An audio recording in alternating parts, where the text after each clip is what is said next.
Welcome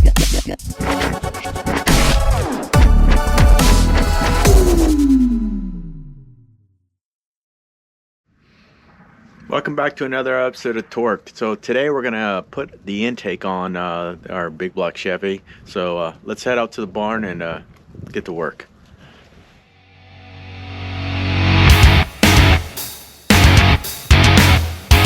Alright, we just got our intake back from Indy Powder Coating. If you've never been there, you live around the Indianapolis area, they do exceptional work. I've been using them for 20 years. The owner's really knowledgeable, really cool guy, big hot rodder. So if you have anything that needs powder coated, that's the place to go. Let me just show you how well this turned out. It turned out really good. It may look just like silver, but it's got a lot of metallic in it. I don't know if you guys can see that or not, but it turned out exceptionally well. So we're going to prep this thing to install. So let's get to work.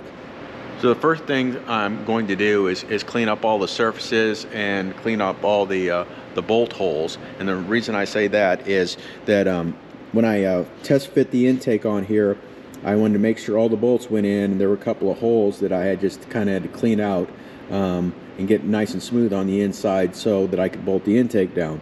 Well, I'm using stainless steel bolts, and I'm always afraid of them galling, so I put a little bit of anti-seize on the threads. So I need to make sure that these holes are absolutely clean inside, so when I put the sealant on the threads, because these do go into water passages, that it seals up correctly. So let's go ahead and get these cleaned up so we can keep moving forward.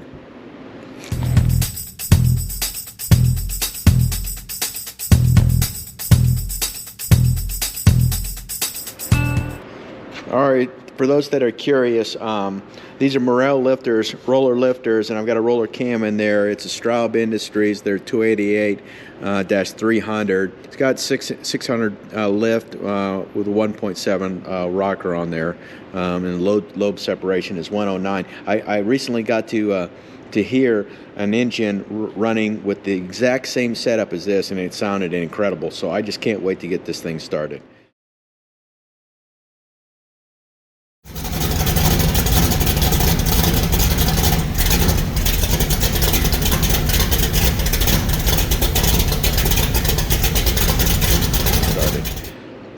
Make sure that when you're prepping to put on this intake, that these surfaces are absolutely clean, clean of any dirt or oil, and the same thing with the intake. So we're going to clean all this up.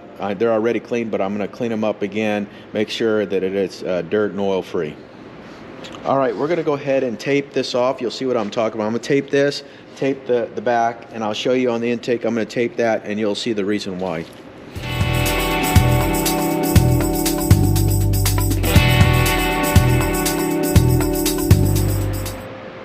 All right, so we've got the intake all taped off. You can see that. I've got these fittings put in there, and I just want to tell you real quick about something about these to help you out. A lot of times when you put the new fittings in the new manifold or wherever you need, you'll have so much threads sticking out. To me, it just looks odd. I just can't stand that. So I got a half inch MPT tap. And you have to be very careful when you're tapping these out.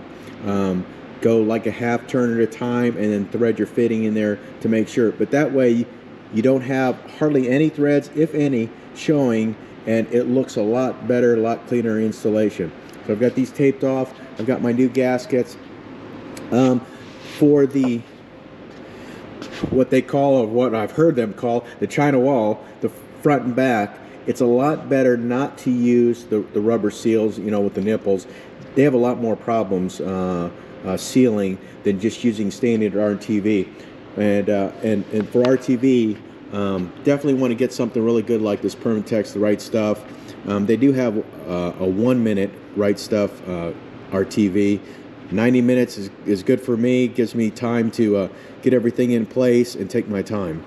And then for the threads of the bolts that actually go through the through the intake itself, I want to use some thread sealer, and I picked up some ARP thread sealer, but I found really mixed reviews on this stuff, so I'm kind of hesitant to use this. but I have used this several times, and this is 3-bond 1184, and I've had fittings that were problem children, you know, that they would not seal. I put this stuff on and zero problems. I love this stuff. So I'm going to go ahead and use this. This stuff is rated up to 300 degrees Fahrenheit, so it should work really well. So let's go ahead and get the RTV on there, get our gaskets ready, and we'll go ahead and bolt this intake up. All right, I got a bead of silicone front and back. Let's go ahead and get the gaskets. And the gaskets, I did put a little bit extra around the water passages, just barely smeared it on, and around every one of the runners, just barely have anything on. That will actually keep it in place as well.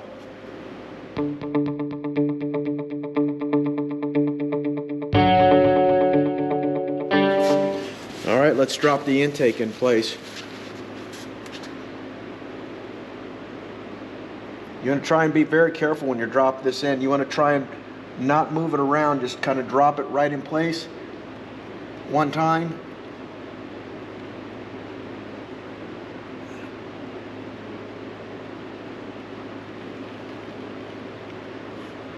Looks like we're all lined up.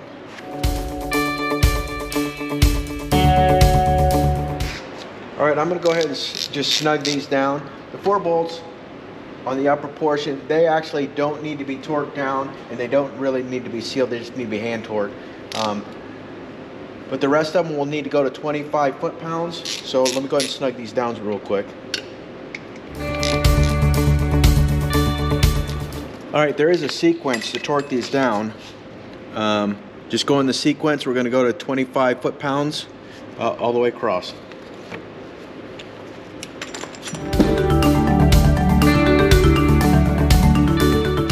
All right, now I'm going to show you why I put that a tape on there. So what we're going to do is just use, there's just a putty blade, knife, whatever you want to use it for mixing putty. And we're just going to scrape along this, get a nice flat surface.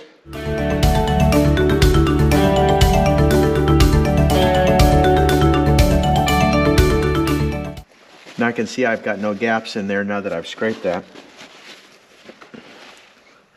And then we can just pull off the tape.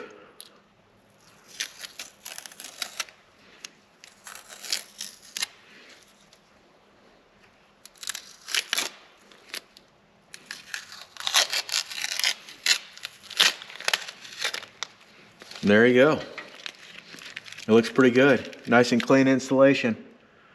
So we should hopefully have no leaks. All right, so we're all done. We're all done. We've got it all installed. Everything's torqued down. We've got the tape off the back of the engine. I did tape up the holes there so nothing would fall in. So everything looks good, and we can move on. So I hope you guys enjoyed the video. I hope you learned something, and I hope to see you on another episode of Torque.